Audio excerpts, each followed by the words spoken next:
encontro, nossa conversa, né, sobre energia e meio ambiente. A convidada de hoje, convidada especial, a professora Camila, ela aceitou nosso convite, então a gente vai conversar um pouco sobre, mais especificamente, o petróleo, a área petroquímica. Ela ministra a cadeira de petroquímica no curso de engenharia química ali no IFSU Pelotas, e um pouco da produção de hidrogênio, né, que foi parte do doutorado da professora. Ela trabalhou com produção de hidrogênio a partir do gás metano, né. Então, professora Camila, passo a bola para ti agora para te apresentar o pessoal aí e a gente vai conversando. Então tá, não sei se boa tarde ou boa noite já, né? Depende. Ainda tem sol, então ainda é boa tarde, pessoal.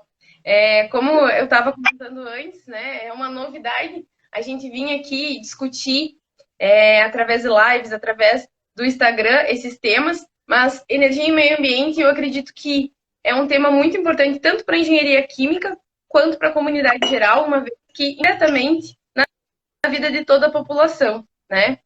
E nós, como vocês, né, eu vejo vários alunos que estão estudando, então, a engenharia química, eu como formada, doutora em engenharia química, eu sei que essa área é uma área que é capaz de fazer a diferença em termos de energia, tornar os processos mais eficientes, criar alternativas em termos de fontes alternativas de energia, facilitar o uso e poder fazer a diferença nesse sentido em termos de processos. Então, acho que a engenharia química tem conhecimento e tecnologia possível de atuar nessa área. Então, me apresentando, né, meu nome é Camila, vários, né, dos alunos já me conhecem, eu sou formada em engenharia química pela UFSM, o meu mestrado foi também na área ambiental, mas mais na reciclagem de metais, né? E o meu doutorado, sim, foi na parte de produção de hidrogênio a partir de metano, então gás natural, e a partir de biogás sintético, né? Composto principalmente, então, por metano e CO2. E estou aqui, então, para conversar um pouquinho com vocês, iniciar uma conversa sobre esse tema que é tão importante. Perfeito, perfeito mesmo. Primeiramente, então, boa noite aos que estão chegando por agora. Nosso encontro, então, sobre energia e meio ambiente com a professora Camila. A professora Camila já se apresentou e queria fazer as primeiras perguntas, como foi todo o seu caminho até a engenharia química, né? Por que engenharia química e como foi esse passo a passo dentro do curso, na vida acadêmica, né? Quais foram as tarefas, assim, os eventos mais importantes que aconteceram? Então, né, antes de começar efetivamente a graduação de engenharia química, realmente eu, como muitos, ou a grande maioria de quem começa a cursar engenharia química, não sabe o que um engenheiro químico efetivamente faz, ou até não conhece um engenheiro químico atuando em uma indústria, enfim, porque eu venho de uma cidade em que a gente eu tinha uma pessoa formada em engenharia química apenas, antes de mim. Então, para vocês verem como, querendo ou não, dependendo da região, essa profissão ainda não está tão presente, ainda é novidade, apesar de ser considerada dentre a questão das engenharias mãe, né? Uma vez que, junto com engenharia química, a gente tem a engenharia civil, engenharia elétrica e a engenharia mecânica. Além disso, então, o que mais me chamou a atenção no curso de engenharia química foi a questão de eu ter muita afinidade com a área de exatas, né? Matemática, principalmente, química e física, e também a área de biologia, que fazem, né, as 4 disciplinas principais que vão fundamentar a engenharia química. Embora aqui no Brasil a biologia ainda não esteja tão presente, enquanto que no exterior a parte de biologia já está cada vez mais presente no curso de engenharia química. Então, principalmente a questão da afinidade com essas disciplinas me motivaram. E a possibilidade de um mercado variado, né, de atuação em diversas áreas. E, além disso, ser uma engenharia mais generalista. Uma vez que, por exemplo, diferente de engenharias específicas, como engenharia de alimentos, engenharia de petróleo, a engenharia química a gente acaba tendo a possibilidade de atuar nessas áreas, né? Poder se especializar em alguma dessas áreas, por exemplo. Então, tem uma maior gama de aplicação, né? E também, inicialmente, claro, que apesar de não conhecer efetivamente as ações do engenheiro químico quando eu escolhi o curso, mas eu já tinha grande interesse pela questão de petróleo, energia, a questão de pensar em problemas ambientais, quanto ao efeito estufa, camada de ozônio, né? E quando também eu escolhi o curso, foi uma época que no Brasil começou a ser muito incentivado as áreas tecnológicas, de engenharia, né? Se dizia, então, uma profissão do futuro. Então, nesse sentido, foi a minha escolha. E depois, no decorrer do curso, eu fui me identificando mais com o curso através das oportunidades que a graduação de Engenharia Química na UFSM me possibilitou, como a participação da empresa Júnior. Foi uma das primeiras atividades que me mostraram o que o engenheiro químico realmente faz e me colocaram em contato com o mercado de trabalho, né? Ainda como estudante de graduação, me colocaram em contato também com graduandos do final de curso, então, que tinham uma visão melhor sobre a graduação em engenharia química. Depois, eu me inseri, então, na iniciação científica também, primeiramente trabalhando na parte de tratamento de efluentes agroindustriais, então, ainda voltado na questão de meio ambiente, mas não na questão de energia.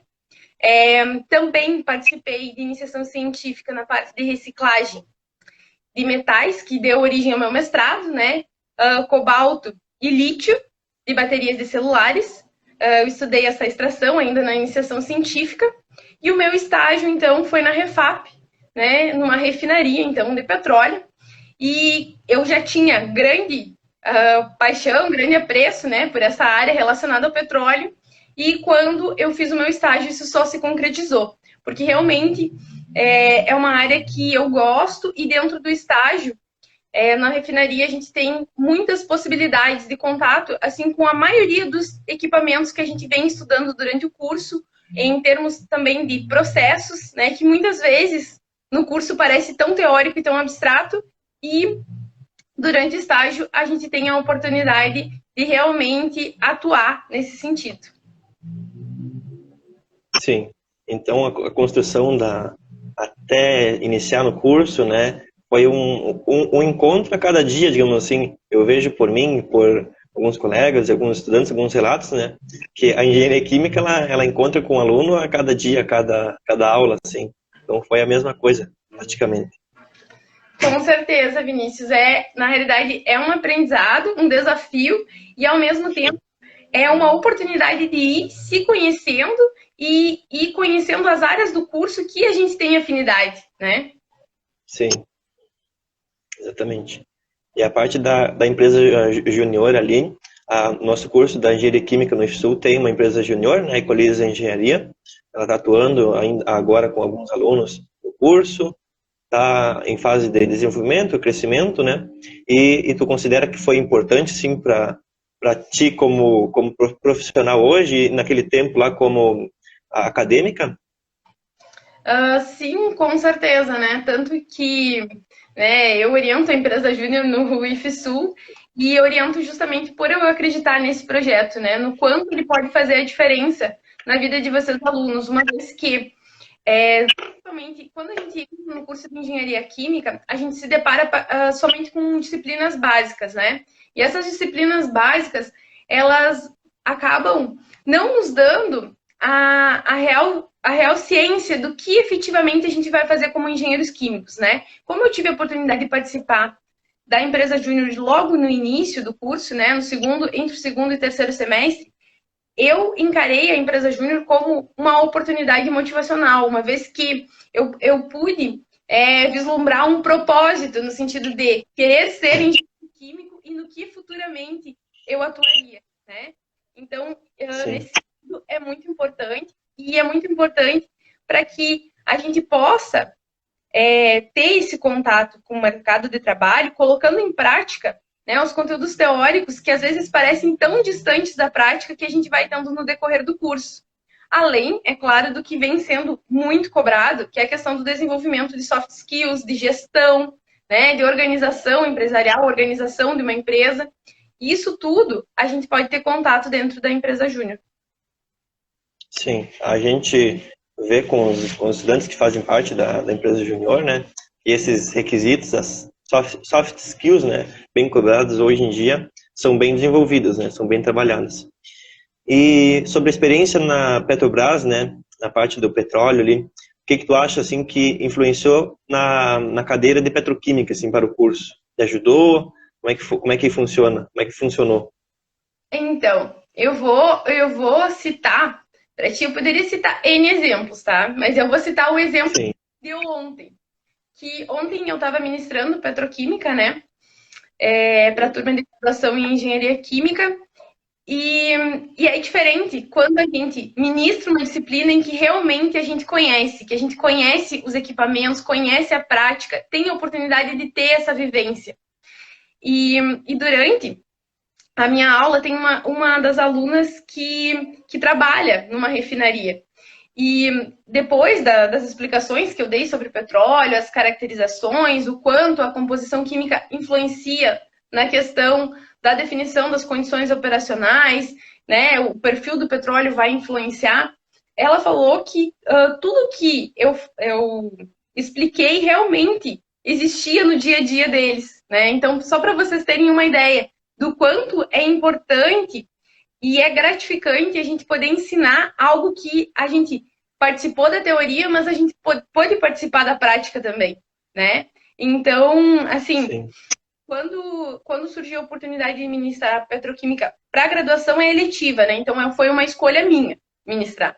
Mas para o sim, curso técnico, quando surgiu a oportunidade, eu realmente foi uma oportunidade que eu gostei, porque eu gosto muito de ministrar petroquímica, porque eu vivenciei isso, né? E eu gostava muito do meu estágio e da oportunidade de atuar dentro da refinaria, conhecer os processos. A gente estava em contato com a resolução de problemas diários em relação à questão do petróleo. Quando eu fiz o meu estágio, para vocês terem uma ideia, foi o momento em que esse meu estágio eu fiz na unidade de operação de destilação. Né? Lá na refinaria não era apenas uma unidade. Então tinha a unidade de sim, destilação, que era responsável pelo hidrotratamento também e pelo coqueamento retardado. Então eram várias unidades industriais. Mas a destilação ela era impactada diretamente pela qualidade do petróleo. E quando eu estive na refinaria, foi o momento que começaram a processar o petróleo do pré-sal e começaram a encontrar problemas na parte de destilação devido à, digamos assim, concentração de alguns compostos do petróleo. Então, sim. como eu falei, é muito diferente a gente poder ensinar algo que, além de ter estudado a teoria, eu pude vivenciar a prática. Então, é bem gratificante. Sim. E os alunos, eles veem a petroquímica como a queridinha do curso, digamos assim, né? A maioria, pelo que eu vejo, gosta dessa cadeira ou procura cursá-la, né? Olha, Vinícius, isso eu não sei te dizer exatamente, né? Na engenharia química ela é eletiva e no técnico ela acaba sendo uma obrigatória de final de curso. Então, Sim. mas eu acredito que sim, que tenha muitos alunos de engenharia química que têm afinidade com a área de energias, com a área de petróleo, né? E é uma oportunidade, enfim, de conhecer um pouco mais nessa cadeira. Sim. Embora todos os outros, as operações envolvidas e os processos, né, que vão levar em conta os fenômenos, a questão de reatores, tudo vocês vão aprendendo durante o curso, né? Nas disciplinas Uhum. eletivas, como é o caso de petroquímica, a gente, digamos assim, abre um pouco a janela voltada especificamente para uma área, né? Mas ainda assim, isso indica que se para trabalhar efetivamente nessa área, podem ser feitas especializações, né? Mestrado, doutorado, enfim, Sim.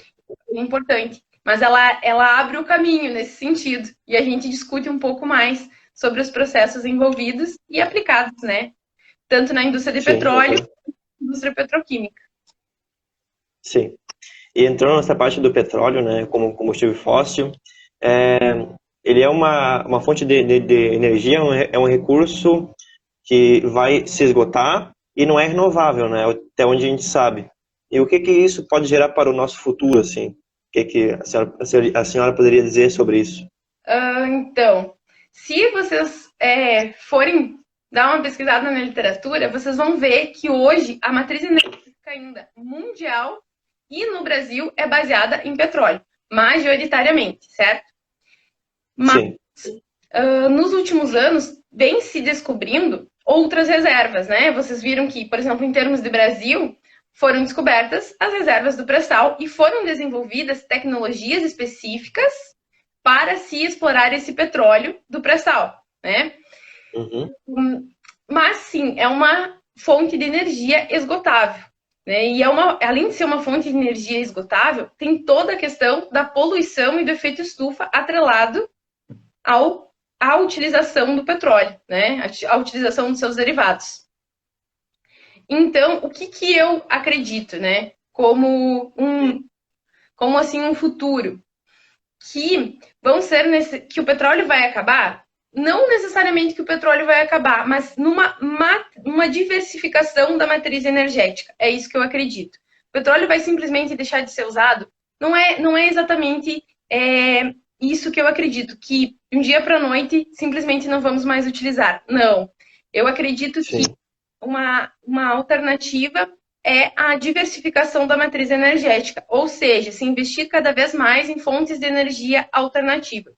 E se a gente olhar a matriz energética brasileira, vocês vão ver que, em termos de fontes de energia renováveis, no Brasil a gente já tem uma matriz um pouco diversificada, que pode, por a gente possuir tantos recursos naturais, né, e pode se tornar, digamos assim, muito mais valiosa nessa questão da diversificação da matriz energética. Então, é nisso que eu acredito, né? E assim, a Europa, por exemplo, nos próximos anos já tem metas para os veículos não circularem mais com combustíveis fósseis, né? Essas metas aqui no Brasil ainda são muito audaciosas, digamos assim. Então, por isso que eu acredito numa diversificação da matriz energética, né? Então, eu acho que esse vai ser o caminho nos próximos anos, investir cada vez mais em fontes de energia alternativa. Sim, é que o petróleo é algo crítico de se mexer, digamos assim, né? Porque ele gera muitas misturas, né, de compostos orgânicos assim, para a indústria, né? Gera muitas outras coisas, né? Outras derivações, né? Com certeza, né? Porque quando a gente fala em petróleo, a gente pensa, tem a questão dos derivados, que são os combustíveis, muito utilizados, né? Vamos pensar em termos de Brasil, né? A gente tem a gasolina, mas tem o diesel. Como que é feito o transporte de matéria-prima, de produtos, enfim, no nosso país? Através de caminhões. E eles são abastecidos com diesel, que vem do petróleo. Então, a gente vê a nossa grande dependência em termos de país quanto a transporte relacionado ao petróleo. Mas a gente tem também, por exemplo, a nafta, que vai ser separada do petróleo, que vai estar dentre as frações mais leves do petróleo, né? Que vão ser separadas, vão estar mais perto do topo lá da torre de destilação, que é onde o petróleo vai ser separado. A nafta vai servir de matéria-prima para a indústria petroquímica, que se divide em primeira, segunda e terceira regeneração. Se fala em quarta também, dependendo da literatura. Mas é aí que a gente vê tanto, por exemplo, transformação em petroquímicos básicos, como a gente poderia citar eteno e propeno, e depois em outros produtos na questão de segunda geração, como as resinas, e terceira geração, que vão estar presentes no nosso dia a dia. Vocês podem ver onde vocês estão, né? Enfim, na sala que vocês estão sentados, né? No quarto, que muitos, ou talvez a grande maioria do que está aí dentro, tem alguma coisa de algum polímero que está relacionado à indústria petroquímica, que está relacionado ao petróleo, né? No Brasil, a gente pode destacar a nafta como a principal matéria-prima da indústria petroquímica. Tem o gás natural também, mas, por exemplo, em Triunfo, né, a gente pode destacar a nafta como principal matéria-prima, que é o polo petroquímico do Rio Grande do Sul, né? Sim.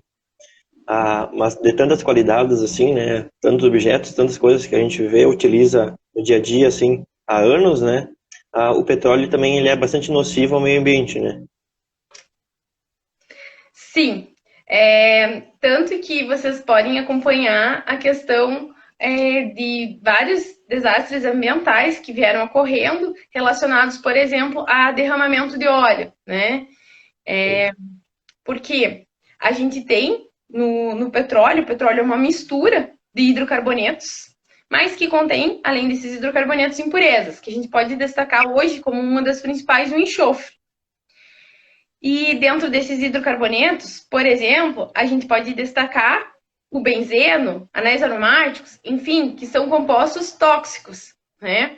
E que, por exemplo, quando ocorre um derramamento, vai afetar desde a questão do ambiente local, né? Tanto fauna quanto flora, mas a água vai impactar no meio ambiente como um todo, né?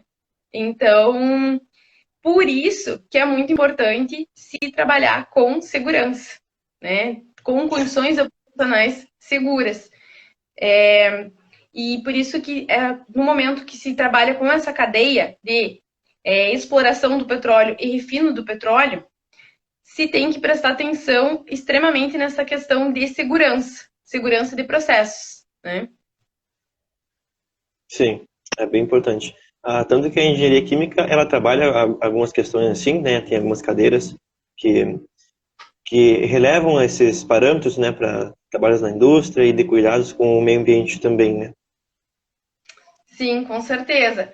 Na realidade, assim, se a gente for avaliar a cadeia petrolífera em si, desde a parte de exploração até o refino, e depois o emprego na indústria petroquímica, a gente pode colocar aí como a maior parte das cadeiras de engenharia química envolvidas, né? Em alguma parte, em algum processo, porque em termos de equipamentos, a maioria dos equipamentos que a gente estuda, por exemplo, numa refinaria, existe, né? E se a gente pegar a questão de segurança, condições operacionais, a gente começa no estudo de características físico-químicas. Então, começa lá em físico-química. Porque como que a gente sabe qual é a condição de transporte, de armazenamento segura, né? Então, desde a parte de caracterização e determinação em físico-químicas, análises em si, a gente já poderia aplicar nessa área. Então... Sim, muito bem falado.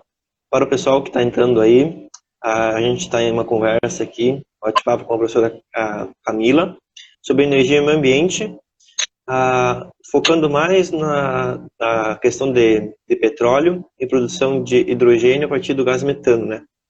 Partindo agora para o seu doutorado, né, professora Camila, com a produção de hidrogênio, né, que fez parte do seu doutorado a partir do biogás. É uma fonte de energia renovável. E qual que é a tecnologia hoje assim desenvolvida para esse processo? Tá, então vamos começar a falar do hidrogênio para a gente chegar até Sim. o gás.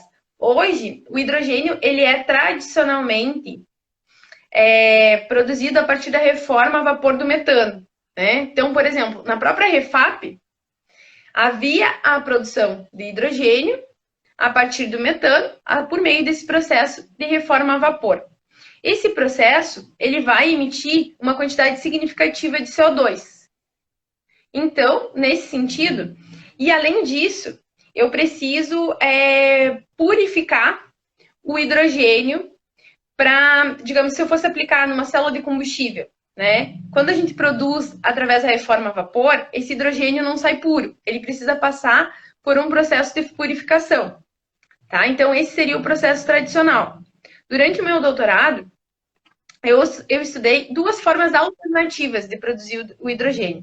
Uma delas, então, partindo do metano, mas seria a partir da decomposição do metano. Então, a molécula do metano reagindo com determinados, né, na presença de determinados catalisadores a uma determinada temperatura, produzir, então, o hidrogênio de alta pureza e carbono estruturado na forma de nanotubos de carbono, principalmente, e até grafeno, como subproduto.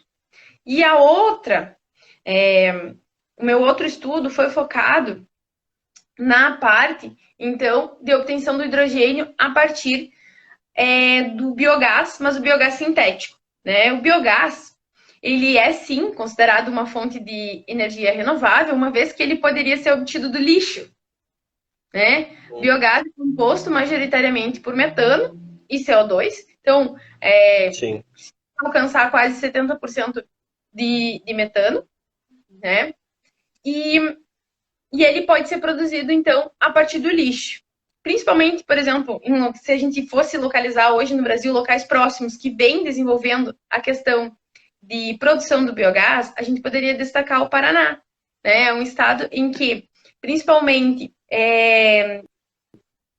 a parte agroindustrial vem trabalhando nessa questão de pequenos biodigestores, ou até médios biodigestores, para a produção de biogás através de dejetos, né? Dejetos de animais. Por exemplo, se tem porcos e se produz uma grande quantidade de dejetos e se pode produzir o biogás. Então, é uma fonte de energia renovável. E que tem um poder calorífico significativo, uma vez que é composto majoritariamente por metano. No meu doutorado, então, eu utilizei um biogás sintético, ou seja, né, com gás sintético em laboratório, só que eu não adicionei, não chegou a dar tempo, digamos assim, de adicionar na reação a questão digamos assim, das impurezas, relacionadas principalmente ao enxofre, que pode estar contido nesse biogás e pode influenciar no desempenho do catalisador, uma vez que o enxofre é conhecido como veneno de catalisador. Mas, a partir desse biogás sintético, então, que eu estipulei uma composição baseada num biogás real, né, metano e CO2, foi produzido hidrogênio e monóxido de carbono. Hidrogênio e monóxido de carbono, dependendo da composição, são considerados gás de síntese, que podem ser usados em outros processos, como nas rotas de Fischer-Tropsch. Ou, então, se fosse utilizar o hidrogênio em si, de alta pureza, teria que ser separado, né? Teria que ser purificado.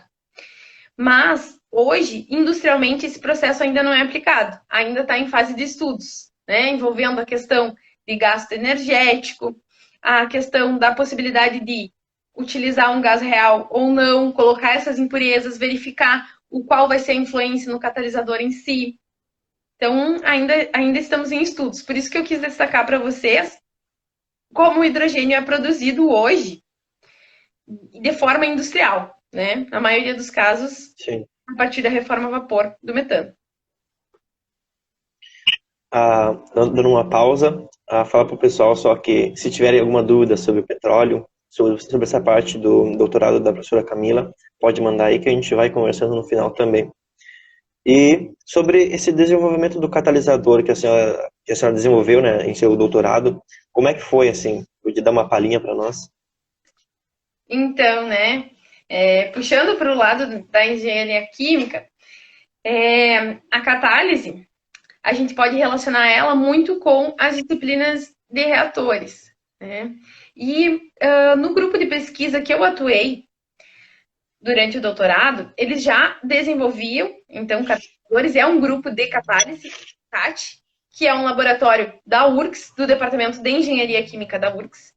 E então, digamos assim, que eles já tinham um bom conhecimento nessa área. Então, eu parti para o desenvolvimento dos meus catalisadores específicos para a produção de hidrogênio, a partir da decomposição do metano ou da reforma a seco do biogás, de trabalhos que já estavam sendo desenvolvidos no laboratório, né? Então, no laboratório já vinham sendo estudados catalisadores obtidos por coprecipitação, que então foi a técnica que eu utilizei para obter esses catalisadores, nos quais a gente obtém esses catalisadores na forma de óxidos mistos. Por exemplo, eu utilizei óxidos mistos de cobalto e alumínio para a reação de decomposição do metano. E para a reação, então, de reforma a seco do biogás, eu estudei catalisadores, então, baseados em níquel, magnésio e alumínio, e a partir daí fui modificando. Então, primeiro, se a gente fosse colocar, assim, as estratégias utilizadas na pesquisa, né? Baseado no conhecimento que o grupo de pesquisa tinha, baseado no conhecimento que a literatura fornecia, E a partir daí, eu escolhi um caminho a seguir, né? Então, passando pela síntese, né? O preparo desses catalisadores a partir de coprecipitação. Depois, esses catalisadores, basicamente, eles são secos em estufa. E a gente precisa, para obter eles na forma, então, de óxido misto, precisa passar por uma etapa de calcinação. Né? Essa etapa de calcinação, ela então, esse catalisador é submetido a temperaturas, né? No meu caso era em torno de 600 graus Celsius, sob a passagem de ar. E então, até ficar no formato de óxido misto. Mas a forma ativa para minha reação seria a forma metálica, né? Os metais desses catalisadores que eram a parte ativa em si. Então, além disso, eu ainda precisava ativar esses catalisadores. Então, para ativar os catalisadores, eu utilizava a própria atmosfera de metano, né, que era o meu reagente, ou então o hidrogênio, que depois seria o meu produto.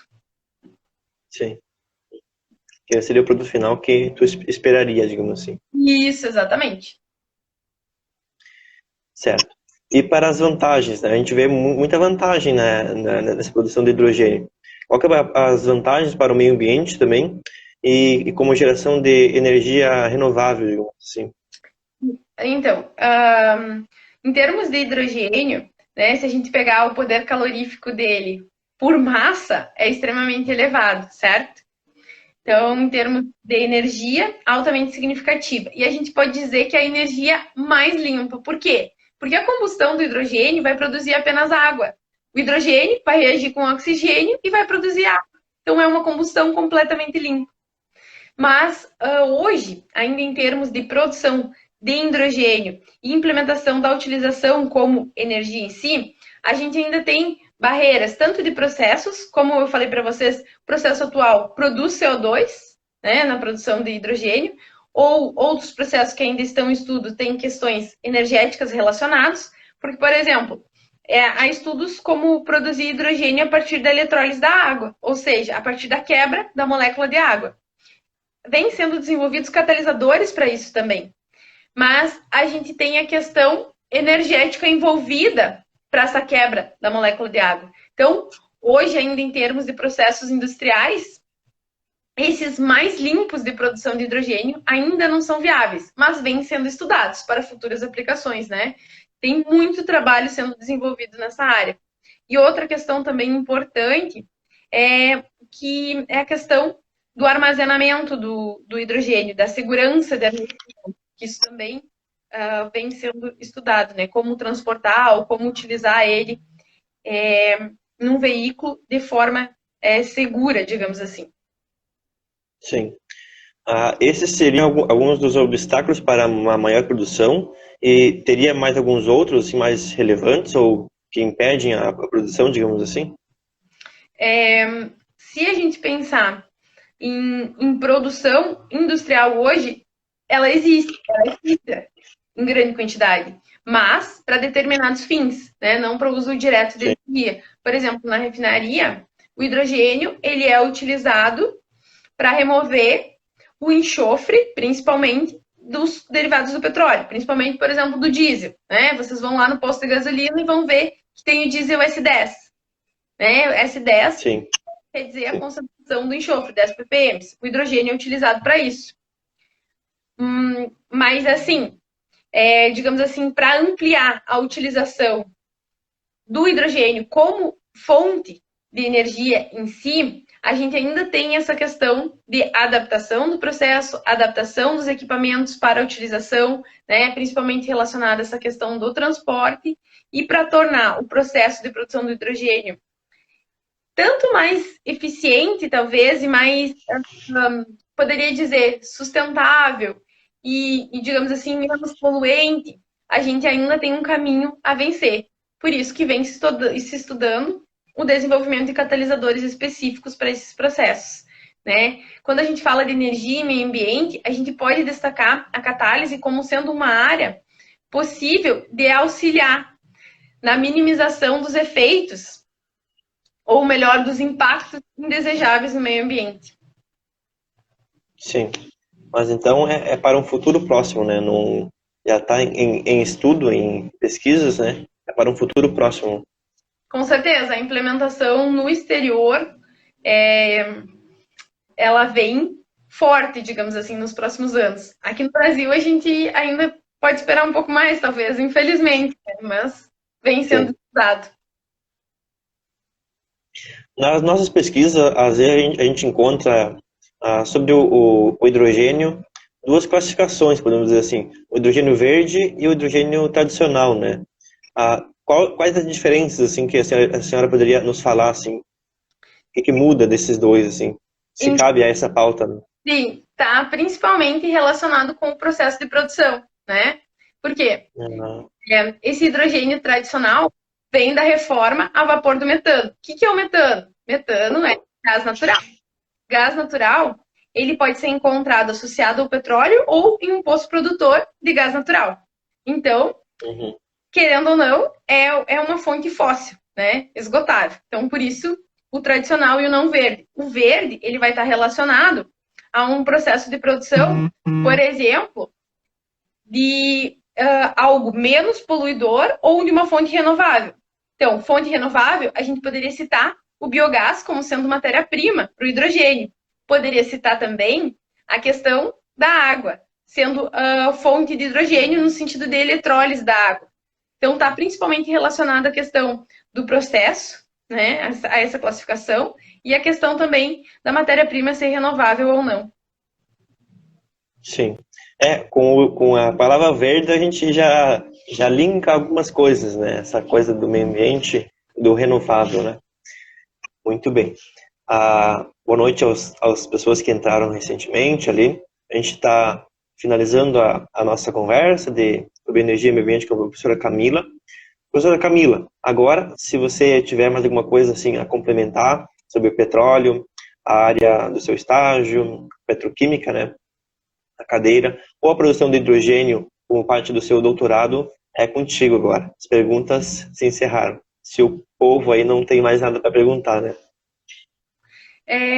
Então, na realidade, eu acho que a gente iniciou uma discussão, né? E acredito que talvez, porque eu vi vários amigos conhecidos que entraram, saíram da live, que independente tanto de ser da área de engenharia química quanto não ser, é uma discussão que ela precisa ter continuidade em termos de sociedade, porque a gente precisa pensar em diversificação de matriz energética, né, e o desenvolvimento de fontes alternativas de energia viáveis vai de encontro a isso. E a questão de catálise, ela tem muito a ver com tornar os processos mais viáveis, tornar os processos, digamos assim, mais sustentáveis e mais eficientes. Então, eu só gostaria de deixar essa mensagem do quanto é importante discutir energia e meio ambiente, né? Não só em termos de engenharia química, em termos técnicos, mas em termos também dentro da própria sociedade, certo? Sim. Muito bem. Além disso, que no quesito engenharia química, se a gente pensar, é um curso que nos traz conhecimento suficiente para fazer a diferença nessa área. E esse conhecimento e esse fazer a diferença nessa área vai ser necessário. Já está sendo, né? Vocês provavelmente têm visto as questões do efeito estufa, da previsão de aumento de temperatura, dos desastres ambientais que vão se tornar mais frequentes se a gente não minimizar a questão de emissão de CO2, que está principalmente relacionado com o tipo de combustível que a gente utiliza. Então, é uma questão que a gente precisa abraçar, digamos assim, tanto em termos de engenharia química quanto em termos de sociedade. Como seres humanos, a gente tem que nos preocupar com a nossa casa comum, né? Que é o nosso mundo. Com certeza. Muito bem. Queria agradecer, então, que a gente não tem mais nada a falar, mais nada de perguntas. Queria agradecer a todos que participaram. A ti, professora Camila, pela presença aqui, pela ótima conversa que a gente teve, pelas ótimas respostas, né? Pela nossa interação. Queria convidar todo mundo para a próxima semana, na sexta-feira, a gente vai fazer mais uma live, né? Em uma sequência de lives todas as semanas. A gente vai divulgando durante os dias, né, que antecederem. Então, muito obrigado, professora Camila, obrigado a todos que participaram do nosso encontro. Eu que agradeço a oportunidade de estar aqui discutindo com vocês esse assunto que é tão importante e que essa discussão seja estendida, né? E desejar uma boa noite a todos. E obrigada pela presença e pelo pessoal que eu vi que entrou e deu uma espiadinha, que eram os meus sentidos. Mas muito bem. Foi uma ótima palestra mesmo, um ótimo encontro. Queria agradecer a todos e a ti principalmente, né, professora Camila, pelo tempo disponibilizado a nós, né? Muito obrigado e uma boa noite. Até mais, boa noite. Tchau, tchau.